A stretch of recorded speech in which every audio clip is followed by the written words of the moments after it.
আসসালামু আলাইকুম my lovely viewers, welcome back to my channel. আরও একটি ভর্তা রেসিপি নিয়ে চলে আসলাম।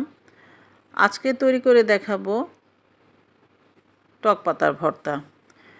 অনেকেই এই টক পাতাটা চেনেন, যারা চেনেন তারা তো অবশ্যই এই টক পাতার ভর্তা তৈরি করে খেয়েছেন, আর যারা চেনেন না তারা অবশ্যই একবার করে হলেও এই টক পাতার ভর্তাটা খাবেন।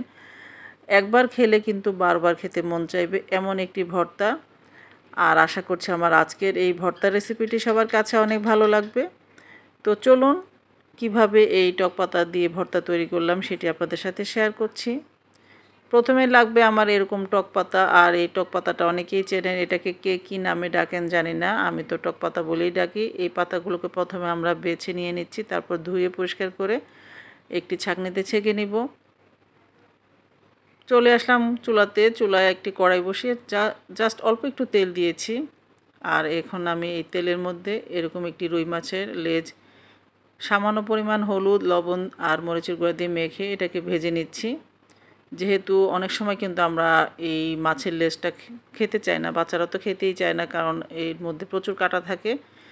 তখন কিন্তু আমরা এরকম মাছের লেজ দিয়ে কিন্তু যে কোনো ভর্তা তৈরি করে নিতে পারি। তো দেখতে পাচ্ছেন এটাকে আমি উল্টে পাল্টিয়ে ভালো মতো ভেজে নিয়ে নিব। তো মাছটাকে ভেজে নেওয়ার পর তুলে নিয়ে নিচ্ছি। সেই একই কড়াইতে অল্প একটু তেল দিয়ে দিলাম, দিয়ে এখন আমি বেশ কিছু কাঁচা পাকা মিলে কাঁচামরিচ দিয়ে দিলাম, দিয়ে এটাকে একটু ভেজে নিয়ে নিচ্ছি। তারপর আমি এখানে অ্যাড করে দিব কয়েকটা শুকনো মরিচ। ঝালটা আপনারা কে কীরকম খেতে পছন্দ করেন সেই অনুপাতে কিন্তু ঝালটা এখানে দিয়ে দিবেন। তো দেখতে পাচ্ছেন আমি কিছু শুকনো মরিচ দিয়েছি। আর আমার কাছে পার্সোনালি ভর্তাটা একটু ঝাল না হলে কিন্তু একদমই ভালো লাগে না, তো আমি আমার টেস্ট বুঝে এখানে মরিচগুলো অ্যাড করে দিয়েছি। এখন এগুলোকে ভেজে নেওয়া হয়ে গিয়েছে, তুলে নিচ্ছি। সেই একই তেলে এখন আমি কিছু রসুন কুচি দিয়ে দিলাম, রসুন কুচিটা দিয়ে একটু ভেজে নিয়ে নেব। আর যে কোনো ভর্তার মধ্যে রসুন কুচিটা কিন্তু অবশ্যই দেওয়ার চেষ্টা করবেন, এতে করে কিন্তু ভর্তার টেস্টটা বহুগুণে বেড়ে যায়। তো রসুনগুলো আমার ভেজে নেওয়া হয়ে গিয়েছে। এখন এই রসুন কুচিগুলো আমি তেল থেকে উঠিয়ে নিচ্ছি। আমি কিন্তু একদমই খুবই অল্প তেলে সব কিছু ভেজে নিয়ে নিচ্ছি। তারপরে দিয়ে দিব বেশ কিছু পেঁয়াজ কুচি। পেঁয়াজ কুচিটা দিয়ে খুব একটা ভাজবো না, মানে একটু হালকা করেই পেঁয়াজ কুচিগুলো ভেজে নিয়ে নেব। আর দেখতে পাচ্ছেন এইভাবে ভেজে নেওয়ার পর আমি তুলে নিচ্ছি। এখন আমি সে একই কড়াইতে সেই টক পাতাগুলো দিয়ে দিচ্ছি, যেগুলো আমি বেছে ধুয়ে পরিষ্কার করে নিয়েছিলাম। দেখতে পাচ্ছেন এগুলো দিয়ে দিচ্ছি। অল্প একটু লবণ দিয়ে দিব এখন এর মধ্যে। তারপর আমি এখানে ঠিক দিয়ে দিব এক আঁটি ডাঁটার শাক। আপনারা যে কোনো ধরনের শাকটা এখানে ইউজ করতে পারেন, লাউ শাকটা ইউজ করতে পারেন, কুমড়ো পাতাও ইউজ করতে পারেন, কারণ এই টক পাতা একটু পিচ্ছিল টাইপের হয়, তো একটু যে কোনো শাক দিলেই ভর্তার ইয়েটা কিন্তু ভালো আসে। তো দেখতে পাচ্ছেন এগুলো একটু সিদ্ধ করে নেওয়া হয়ে গিয়েছে। এখন আমি এগুলোকে উল্টিয়ে পাল্টিয়ে ভালো মতো পানিটাকে শুকিয়ে নিব। এই যে দেখতে পাচ্ছেন আমার টক পাতা এবং শাকটা ভালো মতো ভেজে নেওয়া হয়ে গিয়েছে। এখন ভর্তা তৈরি করার জন্য চলে আসলাম। আমি যেহেতু ভর্তাটা শিলপাটায় বেটে নেব, তো প্রথমে মরিচগুলো দিয়ে দিচ্ছি আর স্বাদ মতো লবণ দিয়ে দিব। যেহেতু আমরা টক পাতার মধ্যে আগে একটু লবণ দিয়েছি, সেটা বুঝে শুনে কিন্তু দিতে হবে।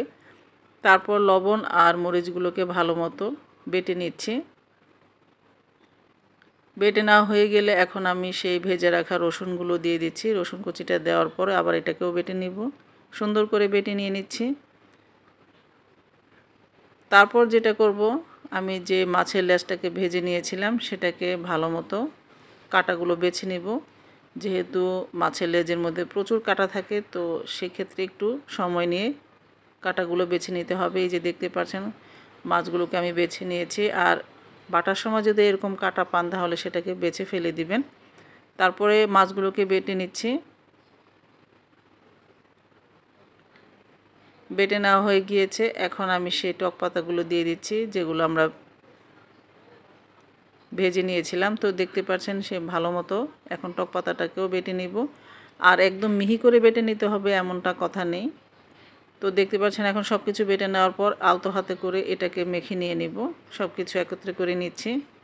তারপর জাস্ট একটু হালকা করে আবার একটু হালকা করে বেটে নিব। এটা আর বেশি প্রেসার দিয়ে বেটে নেওয়ার কোনো দরকার নেই, এইভাবে হালকা করে বেটে নিলে হবে যেন সব কিছু ভালো মতো মিশে যায়। এখন সেই ভেজে রাখা পেঁয়াজ কুচিটা দিয়ে দিচ্ছি। পেঁয়াজ কুচিটাও কিন্তু আমরা একদম বেটে নিব না, জাস্ট একটু হালকা করে বেটে নিয়ে নিচ্ছি। এই যে আমার ভর্তাটা একদম পুরোপুরি বেটে নেওয়া হয়ে গিয়েছে।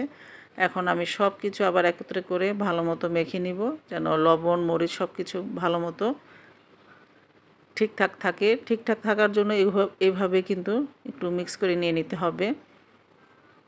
এখন গরম গরম ভাতের জন্য পরিবেশন করে নেওয়ার সময় হয়ে গেল। তো দেখতেই পাচ্ছেন তৈরি করে নেওয়া হয়ে গেল আমার গরম গরম ভাতের সাথে টক পাতার ভর্তা।